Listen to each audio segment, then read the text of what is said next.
the midst of a huge transformation where peers, communities, and workplaces are all really melding into one. Welcome to Reimagining Company Culture. My name is Christina Giordano, she, her, and hers, and I'm the Senior Partnerships Manager here at AllVoices. Today, I'm super excited to welcome our next guest onto the interview series, Celeste Warren. She is the Vice President, Global Diversity and Inclusion at the Center of Excellence at Merck. Celeste, thank you so much for being here. If you want to share a little bit about yourself for our listeners, including your pronouns and when you were younger, do you remember how you answered the question, what do you want to be when you grow up? Oh, thank you, Christina, for the invitation. The name again is Celeste Warren. My pronouns are she, her, hers. And I lead the Merck's Global Diversity and Inclusion Center of Excellence. And what I do there is just make sure that we're integrating diversity, equity, and inclusion throughout our people practices and policies and procedures, also our culture, and integrate it into our business as well. And then also our outside world. What are we doing to help from that standpoint as well externally? So what did I want to do when I grew up? I grew up in a small steel mill town in Western Pennsylvania. And so I knew I wanted to not grow up in that town, stay in that town. I knew I wanted to, go to college, and initially I wanted to be a reporter, a sports reporter, and I actually was for a short period of time after I graduated from college. I went down to the University of Kentucky. And I went there on a volleyball scholarship, because people always ask me, why did you go down the south to Kentucky? But I went there on a volleyball scholarship, and was focused. I mean, laser focused on being that reporter. So I majored in telecommunications, and my minor was in political science, and that's what I wanted to do. I was on the campus radio station. I was on the campus newspaper. I was a sports reporter. And then when I graduated, I worked at the local radio station, the biggest radio station in Kentucky, and enjoyed it, but you just didn't get paid a lot. And so I got an interview at the ABC television station and got the job. And when I got the contract and saw that it only paid a little bit more than what I was making in the radio, I said, I got to do something else. This is not going to work, because I got tired of asking my mom and dad for rent money. so I basically I turned down the television job, and I ended up going to graduate school and coming closer to home, and went into human resources management. And the rest, as they say, is history. Yeah, absolutely. I mean, I really appreciate that kind of context too, because everybody's journey to where they are today is really kind of different as well. And I would love to know too, in terms of getting into diversity and inclusion work, how do you think your kind of personal journey has really led you up until this point, specifically at the Center of Excellence at Merck? Well, I think it started when I was young. Actually, my father was the first Black teacher, first Black principal in that region. And so I learned early on as a young girl what it was like to be a trailblazer as an African-American male. I learned and saw sort of his struggles and his successes and how he approached life. And I learned directly from him and my mother, who supported him and helped him in every possible way. And so I think I've always had that, in me, around how do I make this, wherever I am around me, a better environment, a more inclusive environment. And it was just inherent in me. And so, through the time of even being a reporter to my roles in corporate America, I just looked at everything through a lens of diversity, equity, and inclusion. I had no choice but to look at it in that way. And so it has always been a part of how I've looked at my roles, how I've approached my roles, and how I've integrated it into everything that I've done from a policy standpoint, from a practice standpoint, from a pragmatic standpoint, because that's basically, it was inherent in me. And so when I had been in different companies and came to Merck 25 years ago and had different roles, um, across different parts of the organization. And I was asked to take on this role as leading the company's diversity and equity and inclusion organization. And it was not a job that I automatically said when I came, 25 years ago to Merck, said, oh, this is something that I want to do. Or even in previous companies, it was something that I sort of would land on doing, like I said, integrating into my roles. But I never really said, this is what I wanted to do. I truly believed that, it was destiny and fate for me to be in this type of a role. And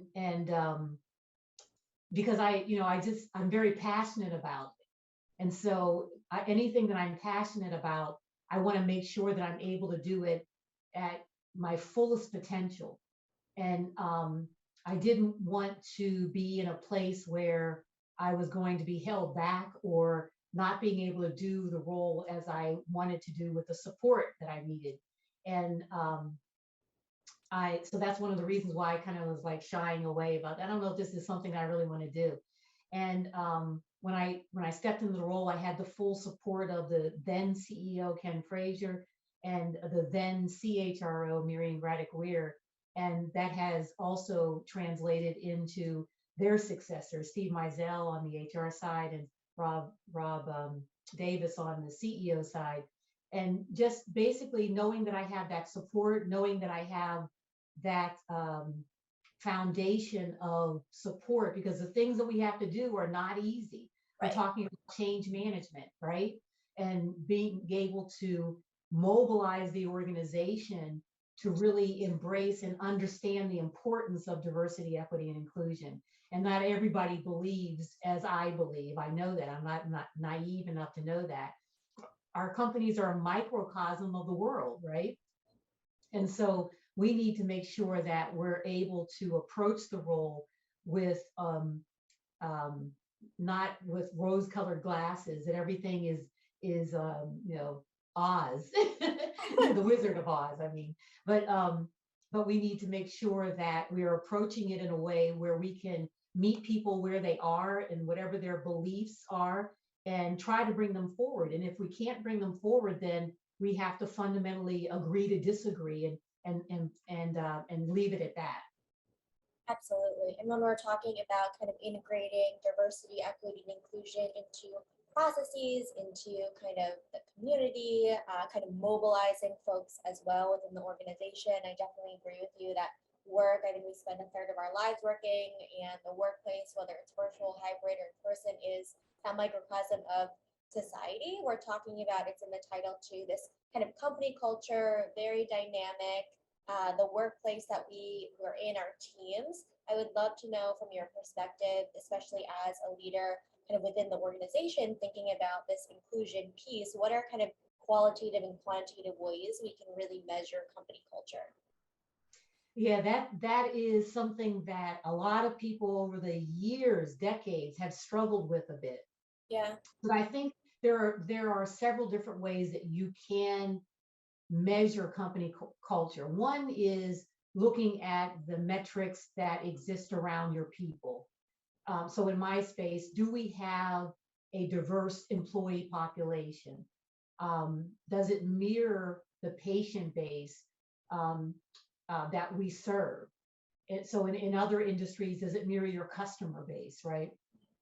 So you want to make sure that you have metrics to make sure that you have the representation that you should have. So from the standpoint of looking at representation numbers, and I call that counting people, but that's still fundamental and foundational to your having a diverse population. So there's that aspect, and you want to also look at movement. So you want to look at your promotions. You want to look at your turnover. You want to look at your developmental opportunities. You want to look at who's attending the learning and development programs, the training programs that you have. what does that look like is from the standpoint of that population.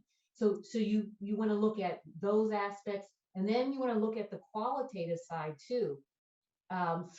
We do it through our employee opinion surveys. We call it our pulse surveys, and we have questions that really center around engagement, around empowerment, around inclusion, around understanding of the direction of the organization, understanding of our culture, and it really gives us a very good understanding of how our employees view our organization and our organizational culture.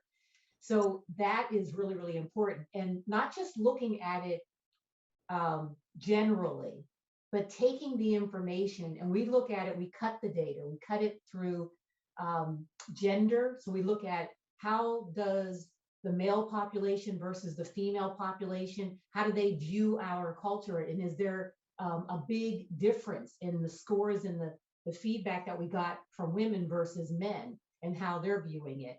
We look at, and that's globally, we look at it by region of the world. Do we see differences depending on where people live? We look at it by, in the United States, by race and ethnicity to make sure that we have an inclusive environment. And then we also look at it by generation globally to see if there are big differences in how different generations in our workplace view our culture. And so by getting that information and cutting the data in those different ways, we're able to really pinpoint where some of the pain points are in the organization, what populations of employees are feeling a certain way, and then also using that information to then maybe have focus groups or skip level meetings and really talk to the individuals and say, this is what we saw, this is what we heard, talk to us about, explain, elaborate, and then very importantly, getting their feedback on, well, what are some of the solutions that we might want to put in place that you would recommend that could help us to really close the gap and really have that inclusive environment that we're trying to have. So those are just some of the things you can do. There are also, we've had discussions in diversity, equity, and inclusion around artificial intelligence. We're really at the infancy there. Right before the pandemic, I remember attending a conference about that and really having discussions from the standpoint of how sophisticated are we? And we're not there yet, but we do have we're exploring that, how relevant, because AI is programmed by people and people are not infallible. They have unconscious biases. And so there are certain things that, we're starting to look at in the DE&I space around artificial intelligence and how we can leverage that. Ultimately, we'd like to steer people towards have the conversation with your manager. Or that's the ultimate where we want to get to, a culture where people feel comfortable with having those conversations with your managers, and managers can feed that information up to their senior leaders, and we can put strategies in place that are going to really get to the point where we are meeting the needs of our employees across all spectrums of diversity. Yeah, absolutely. I think that it's really important to get that feedback, and it sounds like you're doing that in multitude of ways, and then taking that next step of taking action and iterating and redesigning kind of systems, taking that feedback really to heart and acknowledging kind of what employees are talking about on a day-to-day basis as well. And I want to talk about that mobilization piece too, and the role of managers is really important. And we've seen a lot of kind of increases in diversity, equity, and inclusion roles at organizations, which is really great. But it is not Celeste or the team's responsibility to create a really inclusive workplace. It is an important piece. The work that you do is very critical to the organization, but you need to have that kind of ownership mentality, no matter what department or role you're in as well. What are some kind of examples you can share of how people across the company can really have that equity ownership mentality to ensure folks feel like they belong? Well, that's a great question, Christina. We know that in most organizations, you have a normal pyramid mainly, although many organizations have been flattening that pyramid, but it still exists. You have, the head of the organization, you have a senior executive team or the C-suite, you have senior leaders, you have senior managers, you have middle and first line managers, and then you have employees. And in any company, the largest population of a company of employees are individual contributors, employees that don't manage people. And we know that in order for us to be able to do the things that we need to be doing around diversity, equity, inclusion, we have to have a 360 approach. We have to have senior leaders who are embracing it, role modeling the behaviors. They are laying out their expectations of their managers and leaders in their respective organizations around what they expect of themselves and their senior leaders around diversity, equity, inclusion, what they expect around their organization. And then when we think about the senior managers and the managers, it's their responsibility to make sure that they're taking that vision and those expectations and operationalizing them with their individual teams. And whether that be a team of 5 people, 10 people, 15 people, or organizations are larger than that, they still have to take that vision and that direction and operationalize it. So what does that mean for me and my team? How do I, as a manager, create an inclusive environment, an environment of psychological safety around my employees so they feel comfortable talking to me about what's going on the work team, about how we can make a better environment, how we can do our jobs better, how we can have better business and work performance, all of that feedback. And then I need to incorporate that, compile it, and shoot it up, right, to the feedback. So the first and second line managers, they do not have an easy job, but it is a very, very important job that they have in making sure that the employees that they serve and that they lead, that they feel valued, that they feel a sense of belonging, and they feel that they can be empowered to be able to do the work that we need them to be doing in the best way possible. They also need to be making sure that they are meeting the needs from a developmental standpoint. So how are you making sure that your employees are reaching their career aspirations, their developmental aspirations, whatever that they aspire to be, whatever those aspirations may be, but they're also making sure that they're helping to enable that. So we say that that employee development is employee initiated and company and manager enabled, and so it's a partnership, and so we have to make sure that we continue that and creating that environment where employees feel safe to speak up, to elevate their voices, to say what's on their minds that will contribute to a better work environment, to a culture where, frankly, we all want to be a part of. Right. Absolutely. We all want to be in an environment where we feel seen, heard, understood, and also listened to, kind of that investment in career development too from your manager as well. We've all heard kind of the saying around people don't leave organizations, they leave managers or teams, so that day-to-day interaction is really important too.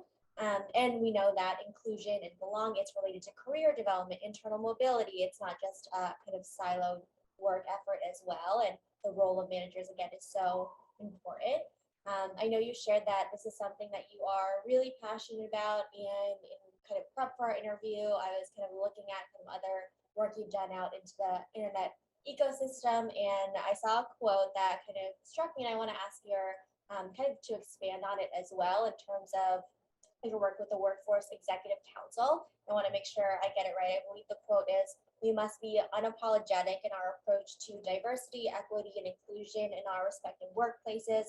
However, it needs to be done to ensure a strong future of true equality." Can you tell me more about your call to action around this kind of unapologetic approach? No, absolutely. We've all seen that illustration, that cartoon illustration where it has In the first illustration, it has the three people looking over the fence. They're all standing on one rock. And the one person to the right is he or she can't still they still can't see over the fence because the rock, they need more than one rock. The same thing with the person in the middle, they can barely see, but the person on the left can clearly see over the fence. And then the second cartoon illustration in that cartoon shows the person on the right that couldn't see, they have three rocks. The person in the middle has two, and the person on the left still has that one rock. And what's happening now in a lot of the workplaces across the nation, the person who was standing on one rock in the first illustration and is still standing on one rock in the second illustration, they're looking to their right and they're seeing that the first person is standing on three rocks, the next person standing on two. And they're saying, well, why do they get three rocks and why do they get two rocks and I still have one? And the illustration, the way I like to talk about it is that fence represents the isms, the structural systemic isms, whether that be racism, sexism, homophobia, xenophobia, across all of the dimensions of diversity, but it represents those systemic issues. And the person that was standing on the one rock and is still standing on the one rock in the second illustration, they have always been able to see over that fence. They, to the point where they don't even know that that fence is even there because they have not been, they have not experienced those isms. And Right. while the person in the middle and the person to the right, they can't see over the fence. And that is, those isms manifest itself in that obstacle, in that block, in the blockade. And so that person that's been standing on the one rock, they're looking and saying, okay, why are they getting the three rocks? And those rocks represent the actions of equity. Right. So the actions that we put in place, training programs for women, training and development programs for people of color, for persons with disabilities that are focused on the accelerated development of people of various different dimensions and how they identify. Those are some of the examples of those acts of equity and those rocks that are in place so they can see over the fence. And at the same time, the work that we're doing is putting those rocks in place, but also tearing down the systemic structures, the systemic issues. So tearing that down as well. So we can get to that third illustration where the rocks are gone, the fence is gone, and everybody can see over the fountain. And that's, the essence of equality. Mm-hmm. And so, but we are not there yet. And so the work that we're doing and putting those rocks in place, putting those programs in place, putting those strategies in place to really fight for equity for different groups. It's being asked, why the two rocks? Why the three rocks? Why are they getting that?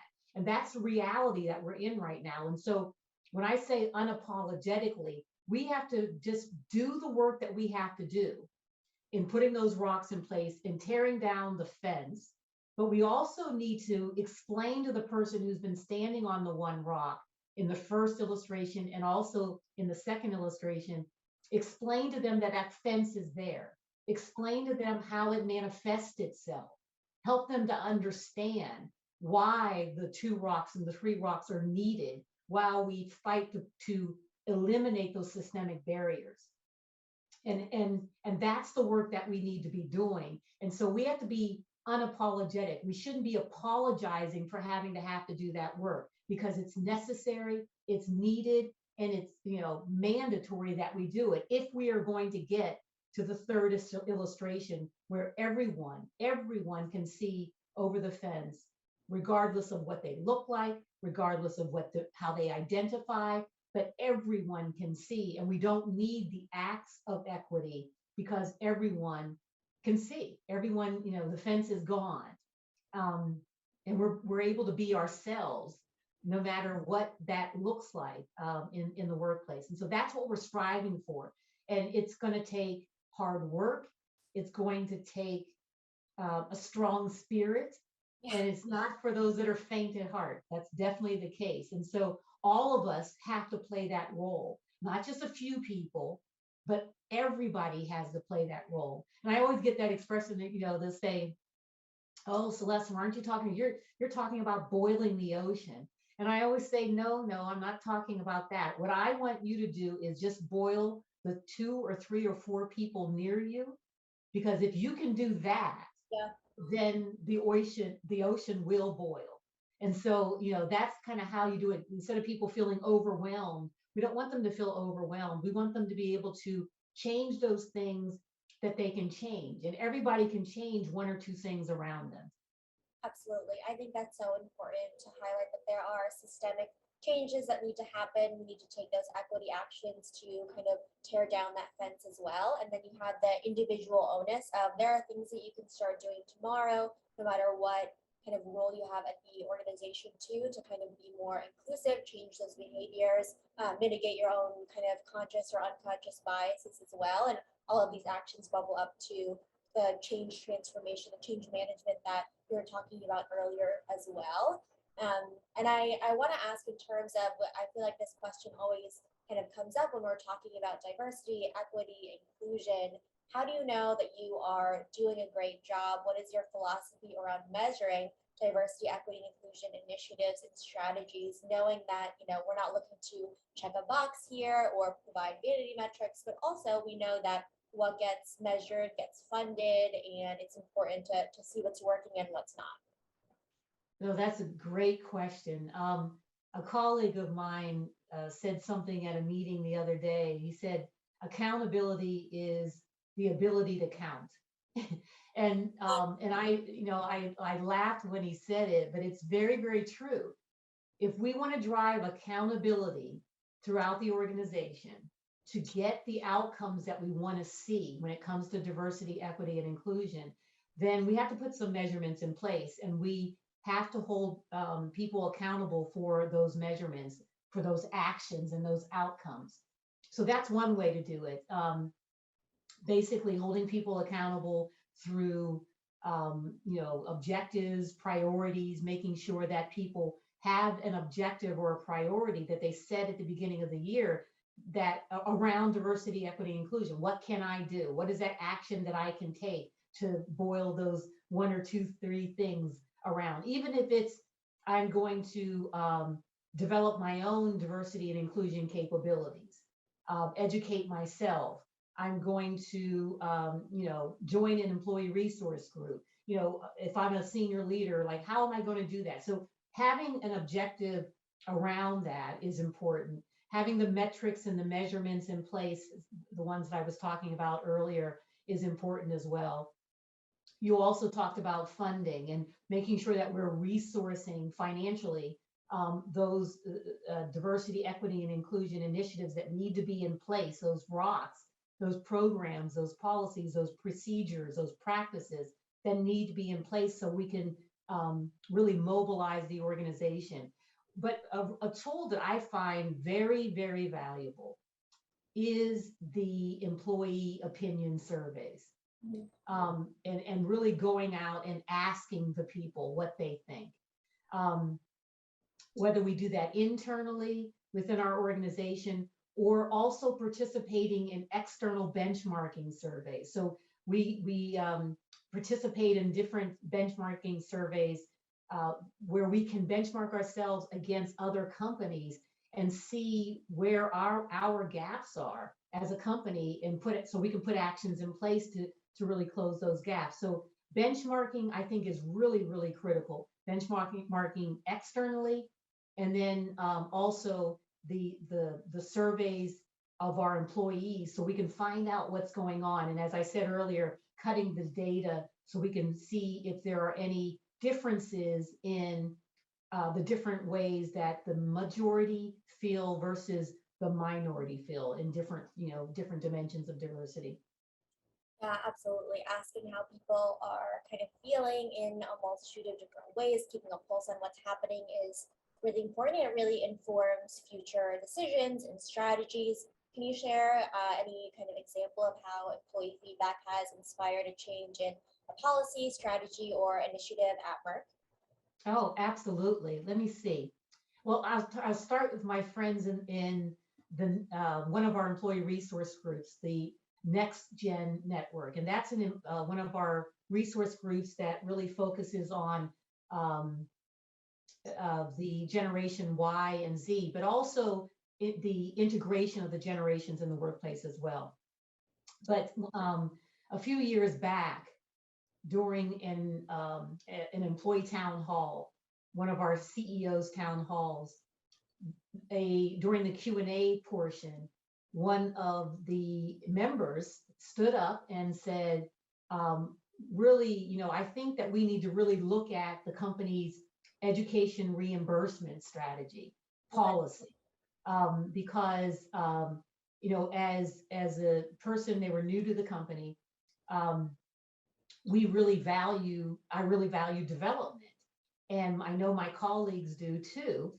And I think that we really should be looking at, if we would really want to attract and retain folks like me, the person said, we really should take a look at that. Okay. So they said that at the all employee town hall. So this is a global town hall that the CEO conducts on a quarterly basis. And that one voice, that one person speaking up, fast forward a few months later, and that employee resource group, Next Gen, worked with our HR colleagues and the policy owners around our tuition reimbursement policy, and got the cap raised, so more people could reimburse more classes on a semester basis that wanted to go back to school. And so that's just one example. Another example is our women's network. During this time of the pandemic, it's just been so challenging, especially for women, for moms, especially for those that are taking care of elderly parents or elderly other family members. And so our global benefits organization conducted a survey to go out to all of the women globally within our organization to find out how were they faring during the pandemic? What were some of the challenges that they were facing? What are some suggestions that they had from a benefits perspective that would really help them during this time? And they got the feedback, and they were able to put programs in place, benefits programs in place that really just met the needs of the women, but especially the women, but also impacted all of our employees globally. And so it was really a way to hear directly from our women what was going on, what were some of their challenges during the pandemic, and what were some things that we could do for them. And so as a result, many of these benefits were added to help them during this challenging time. And I tell you, they didn't go away. They weren't just during 2020, Right. but we still have them now. We've continued with them. I mean, benefits and education reimbursement are game changers in the lives of your team members, and I think those are really good examples of folks speaking up, providing feedback, and then working together to make actionable change happen as well. And I know, can you mention the Women's Network employee resource groups, and for March 2022, we are in Women's History Month. International Women's Day is coming up, and we know that the campaign theme for this year is around breaking the bias around discrimination, stereotypes at work. So I'd love to ask, how are you thinking about breaking the bias at Merck? That's a great question.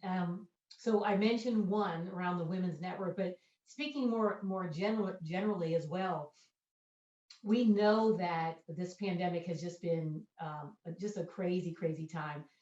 We have just been through so much, and we're starting to see a light at the end of the tunnel. And then Omicron sort of knocked us all back over the winter months, and what we were hearing was the great resignation, that women were leaving companies because they just said, I can't do it all, I just cannot.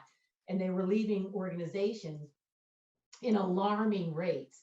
Right. And we didn't see that at our company, but we didn't want to rest on our laurels to say, oh, we're not seeing it, we don't have to do anything. but we sent the survey out to find out what those challenges were with women.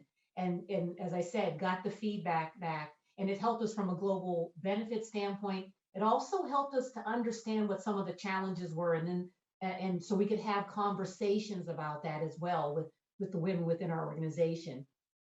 We also had learned a lot more about their aspirations from a career standpoint during this time. Some women were choosing to, I just need to stay where I am right now and sort of balance this thing that's going on during this pandemic with my home. And others were saying, I want to continue my career.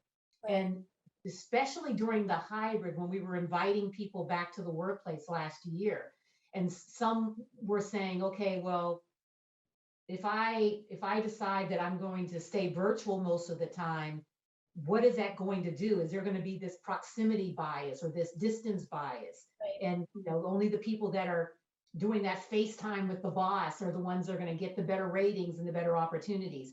And so we wanted to make sure that our management teams understood that they, as we were coming back to work, that we were making sure that people understood that bias that might occur and helping them to create a more inclusive environment, so people would not feel left out or feel left behind. Also, we put different programs in place, developmental programs. We have a women's leadership program that we have that really helps to accelerate the development of women in our workplace. Our women's network put on a leadership academy for the members of their of the women's network. That was a global academy that had thousands of women attending. It was just so wildly successful, and it just really enabled women to think about their leadership, from a 360 point of view, not just a formal leadership, but me as a female leader, as a woman, and how I can really advance my leadership skills and capabilities. We also too look at equity, and from standpoint of, as I said, the culture, and making sure that the way women view it and the way men view it, that it is equal. And we want to make sure that there's no gaps from that standpoint. We want to also make sure from a pay standpoint that we have equity from the standpoint of pay. And we've been doing, in the United States, we've been doing pay equity analysis since 2011. And we do it every year. And we expanded it globally over the past 2 or 3 years as well. And we're now in countries that represent 75% of our employees, where we're doing pay equity analysis and making sure that we don't have a gap when it comes to women and men and pay. So those are just a few of the ways that we are doing it from the standpoint of the culture, from the standpoint of representation as well. So we want to track and make sure that we have women at all levels of the organization. We want to make sure that from a pay standpoint as well, and those are just a few of the ways that we want to make sure that we're creating that environment of equity within the organization when it comes to gender. Yeah, I think those kind of examples that you provided around professional development, education, community, compensation, really important in terms of equity in the workplace, and again, a holistic strategy as well, 360 approach, which is really important as well. Celeste, is there anything that I didn't ask that you want to share with folks who are listening, or maybe underscoring 1 to 2 key takeaways you hope that people bring with them? Well, I think for me, it's really important that everyone understand that they all have a role to play in creating the environment that you want to see within your company. Wherever you sit, whatever you do, don't feel like you don't have a voice.